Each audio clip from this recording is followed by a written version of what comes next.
আমি কিন্তু একদম ধরে ধরে সবকিছু বলছি, সো না বুঝার কিছু নাই। তারপরে যারা বুঝবা না তারা আমাকে কমেন্ট করে জানাবা আমাদের ক্লাসের নিচে। এই প্রবলেমটাও 18-19 এবং খুবই কনসেপচুয়াল একটা প্রবলেম। দেখো, এটা পারলে বাকি সব প্রবলেম পারবা এই রিলেটেড। 20 গ্রাম ভর বিশিষ্ট কোনো বস্তুকে 5 মিটার দীর্ঘ সুতার সাহায্যে বৃত্তাকার পথে ঘোরানো হচ্ছে। বস্তুটি 6 সেকেন্ডে 30টি পূর্ণ আবর্তন করে। This is very vital point. আমাদেরকে বলছে সুতার টান বের করতে।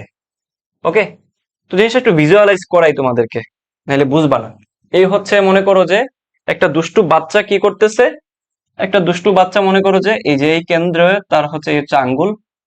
ওকে, একটা দুষ্টু বাচ্চা সে একটা দড়ি এখানে পেঁচাইছে। পেঁচায় কি করছে, সে এই যে একটা বৃত্তাকার পথে এদিকে এইভাবে ঘুরাইতেছে।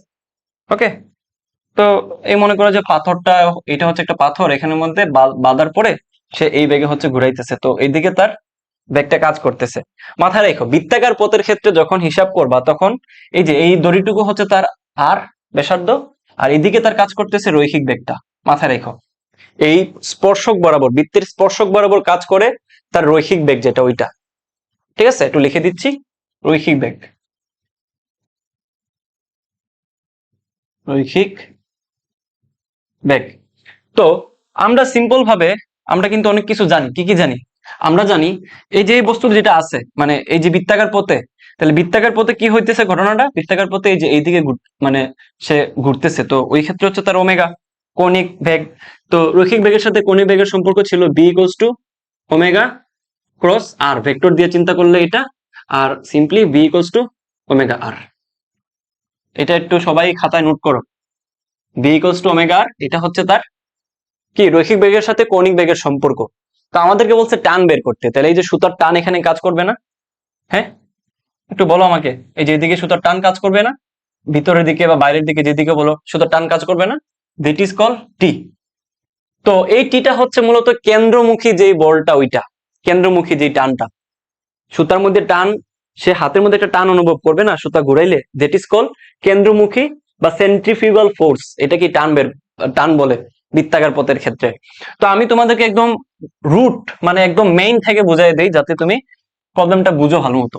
দেখো, আমরা জানি কি এফ সি ইকুয়ালস টু, আমরা শিখে আসছি যে ভাই এম বি স্কোয়ার বাই আর, একদম বাচ্চাকালে শিখে আসছি।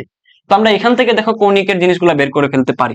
এম তো জায়গায় থাকবে কনস্ট্যান্ট, ইনটু এখানে আমরা বিটাকে কি করবো, যে একটু আগে দেখাইছি তোমাকে, বিটাকে আমরা কৌণিক বেগে কনভার্ট করলে হয়ে যাবে ওমেগা আর, এটার উপরে হচ্ছে স্কোয়ার, যেহেতু বেগের উপরে স্কোয়ার ছিল, ডিভাইড বাই আর।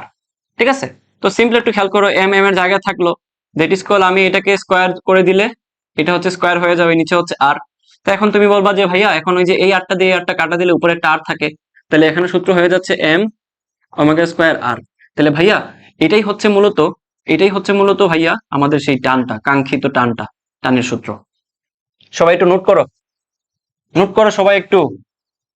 আচ্ছা, তো দেখো এখন আমাদের যে ডিফিকাল্টিস সেটা হলো এই যে এখান থেকে আমাদের ওমেগাটা বের করতে হবে। এম আছে, আর দেওয়া আছে, জাস্ট ওমেগাটা বের করতে হবে, অর্থাৎ আমাদের কৌণিক বেগটা বের করতে হবে।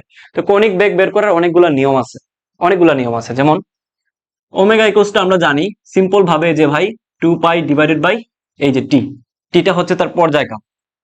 আরেকটা জানি যে ওমেগা ইকুয়ালস টু ভাই যখন ফ্রিকোয়েন্সি দেওয়া থাকবে 2 পাই এফ। আরেকটা জানি যখন ভাই দেওয়া থাকবে যে সামথিং টাইমে সে n তম বার ঘুরতেছে, that is call 2 pi n divided by টি।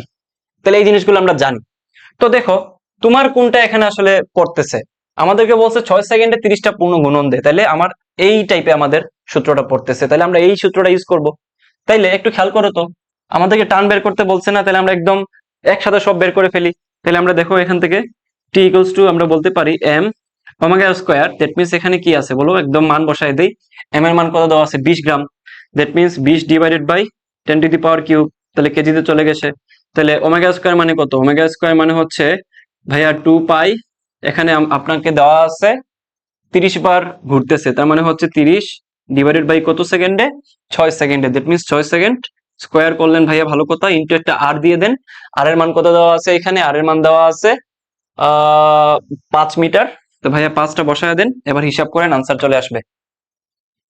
দেখো একটু বড় but easy, 20 divided by 1000 into দেখো 2 পাই ইন্টু 30 ডিভাইডেড বাই 6, এটার উপরে স্কোয়ার ইন্টু 5, তাহলে আনসার চলে আসে আমাদের 98.69।